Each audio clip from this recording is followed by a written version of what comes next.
Hi, future billionaires. Today we'll learn about some knowledge that schools never taught us. Also, this episode will be a little bit longer. Get yourself a coffee or snack, and let's get into it together. Have you ever felt this way? You're working hard, putting in overtime, saving as much as possible, and your salary isn't exactly low. But why does it seem like so many people around you are living better lives? They seem wealthier, while your hard-earned money always feels like it's not enough. Wealth seems to crawl slower than a turtle. When I do the math, financial freedom and early retirement feel like a distant dream. So, where's the problem? Is it because I'm not working hard enough? You know what? The reason your wealth grows so slowly might not be that you're not working hard enough or earning less than others. It could be the wealth killers in your life quietly draining your money. So in today's video, I'll share with you 5 wealth killers that no one has ever told you about. If you can avoid these traps, I believe you'll not only protect the money you've earned, but also quickly accumulate more wealth, taking a big step toward financial freedom. Wealth killer number 1, divorce. For many people, getting married seems like the most natural thing to do. 2 people like each other, they get married. If not, they get divorced. No big deal, right? But do you know that divorce isn't just about signing the papers and walking away? It can bring a financial disaster. Let's first take a look at the divorce rates in some countries. In Taiwan, the divorce rate is the second highest in Asia. Around 34% of couples end their marriage within 5 years of getting married. In Malaysia, the divorce rate in 2023 was as high as 43.1%. In the United States, the divorce rate is between 40% to 50%. And for second and third marriages, the divorce rate soars to 60% to 73%. This means if your first marriage fails, your chances of a second or third marriage breaking apart are even higher. Now, how does this affect wealth accumulation? Studies show that in the United States, the average cost of a divorce is about $20,000. This doesn't even include child support and legal fees. For couples with better financial status, this number can be much higher. They could lose up to 50% of their assets due to divorce. For example, think of Amazon founder Jeff Bezos. When he divorced his ex-wife, his assets were reduced by about $36 billion. But that's not even the worst part. The hidden costs of divorce can also be overwhelming. First, when shared property like a house needs to be split, you may have to refinance the loan or sell the house entirely. These can come with extra costs like higher interest rates, agent fees, and processing charges. And if the housing market isn't great at the time, you might be forced to sell the house below market value. Losing money from selling property isn't uncommon. Next, divorce impacts your retirement savings plans. Retirement funds are often treated as marital property. The law may require you to give part of your retirement savings to your ex-spouse. This means you might need to withdraw funds earlier than planned, which could lead to penalties or additional legal fees. When you add up all these costs, it pushes you even further away from achieving financial freedom. On top of that, the emotional trauma and lengthy legal process of divorce can put immense mental and emotional stress on both parties. This stress can also trigger health issues, and those medical expenses can add up quickly. If your mental state isn't stable, it can also affect your work performance and income. All in all, divorce doesn't just bring emotional pain. It can also be a financial catastrophe. So, how can we minimize the impact? First, choose your life partner carefully. Don't rush into marriage impulsively. Make sure the person you marry shares the same values, habits, dreams, and goals as you. If you've chosen the right person, congratulations. You're on the path to a long and happy marriage. But if your values are too different, and neither of you can accept or tolerate the other, ending the relationship earlier might actually be the best choice for both of you. Because if you wait too long to fix it, it might be too late, and your wallet will already have a giant hole in it. Second, consider a prenuptial agreement. It can protect both parties' assets and help avoid significant financial losses during a divorce. Personally, I'm not a huge advocate of prenuptial agreements, because a family should be about sharing responsibilities and possessions together. But from a financial perspective, a prenuptial agreement can not only safeguard both parties' assets, it can also prevent one party's debts from piling up and causing more financial strain. This can provide both partners with a greater sense of financial security. Feel free to share your thoughts in the comments below. Would you consider signing a prenuptial agreement? Wealth killer number 2, the new car trap. Seeing others show off their brand new cars, have you ever felt envious and thought, When I start making money, I'll buy myself a car and show it off to my friends. For many people, buying a new car seems to symbolize wealth and success. But in reality, buying a new car is one of the fastest ways to destroy your financial potential. First, most cars are depreciating assets with extremely high depreciation rates. The moment you drive a new car off the lot, its value drops by 10% to 15% immediately. What does that mean? Let's say you bought a $45,000 car. The moment you drive it home for the first time, you've essentially just thrown $6,750 out the window. Second, owning a car costs far more than you think. Many people only consider the car's sticker price, or whether they can afford the monthly loan payments. But the true cost of a new car goes beyond just repaying the loan. It also includes the down payment, fuel or charging costs, tolls, parking fees, maintenance, insurance, and registration taxes. Over time, these expenses slowly eat away at your existing wealth. Third, depreciation makes cars a terrible investment. Because of depreciation, a new car typically loses 20% of its value in the first year alone. After the steep first-year drop, it continues to lose about 15% of its value every year.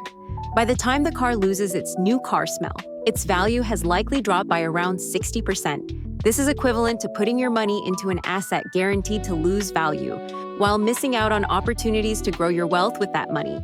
Fourth, high interest costs. As car prices rise, many people extend their loan repayment periods. But did you know that stretching out your car loan means paying much more in interest? Possibly enough to buy another car?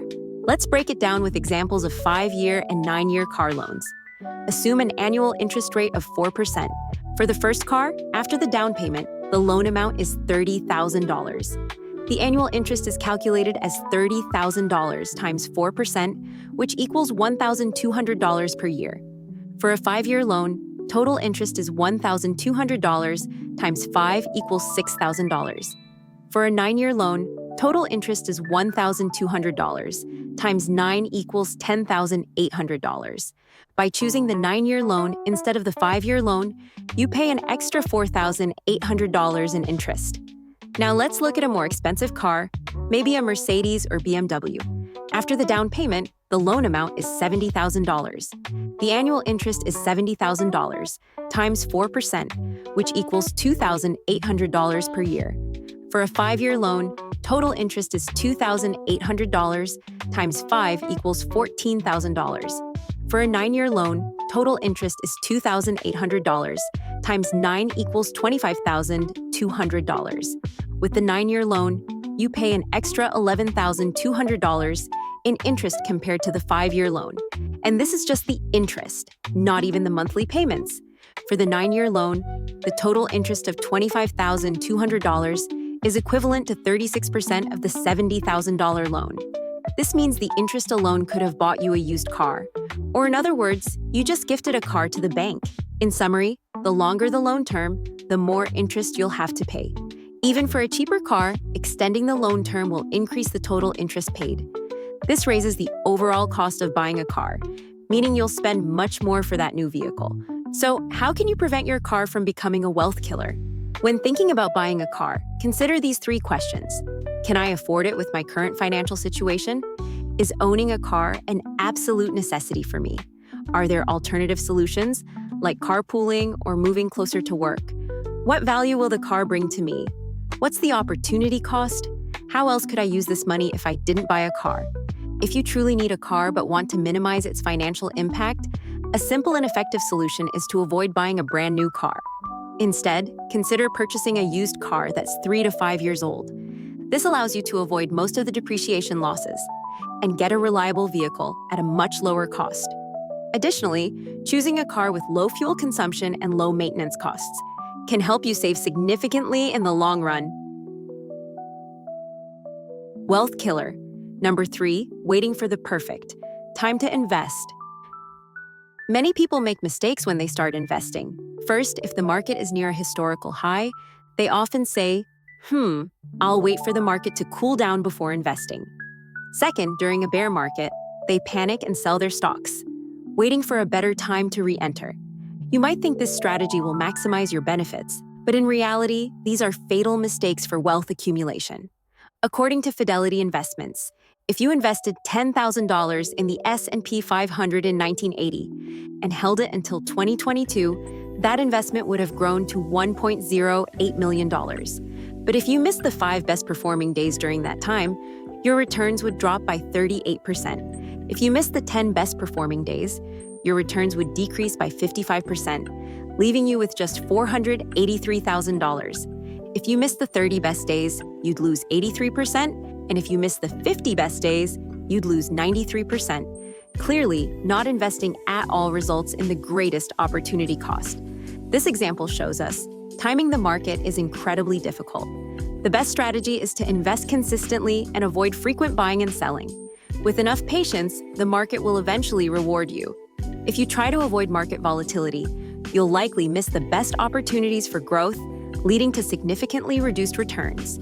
So, unless you're nearing retirement and need to protect your short-term wealth, the best investment strategy is to hold long-term. Additionally, avoid trying to predict the market. Market fluctuations are inevitable, but despite corrections, the U.S. stock market has historically shown long-term growth. Let's look at past economic crises and market reactions. 1929, Great Depression. The market dropped 90% over 3 years, but rebounded by 800% afterward. 1987, Black Monday. The market fell 22.6% in a single day, then rebounded by 70%. 1997 Asian financial crisis. Using Thailand as an example, the market dropped 75%, but rebounded by 100% to 200%. The year of 2000 dot-com bubble cause. The market fell 78%, but rebounded by 300%. 2008 global financial crisis. The market dropped 54%, then rebounded by over 250%. These examples show that while markets can experience severe volatility, they tend to rebound strongly and set new highs over time. Therefore, sticking to long-term investing often leads to substantial returns. But if you let market emotions influence your decisions, making rash investment choices during downturns, you may end up with regrets. Wealth killer number 4, inflation. Not investing comes with another major risk, inflation. Have you noticed how prices are getting higher and higher? I remember when I was in elementary school, a $20 bill could fill an entire shopping cart with groceries. But now, $20 can only buy a bag of rice and some eggs.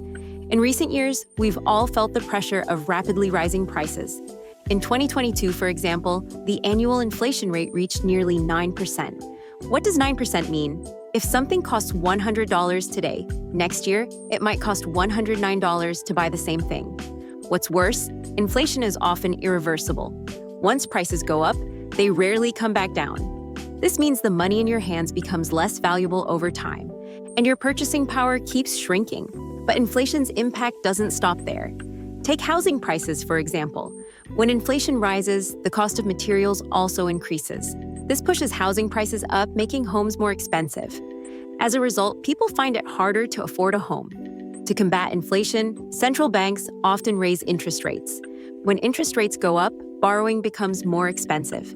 This increases mortgage costs, making monthly payments higher and adding to the financial burden of buying a home. Inflation doesn't just make things pricier, it erodes your wealth over time. This is the pressure of inflation. It makes everything more expensive and devalues the money in your hands. If your income doesn't grow accordingly, your cost of living will keep increasing. So, how can we combat inflation? 1. Increase your income sources. Inflation raises the cost of living. So, relying on a single source of income may not be enough to maintain your standard of living. Look for additional income streams to ease this pressure. For example, seek a side job, start a small business using your skills, or explore freelance opportunities.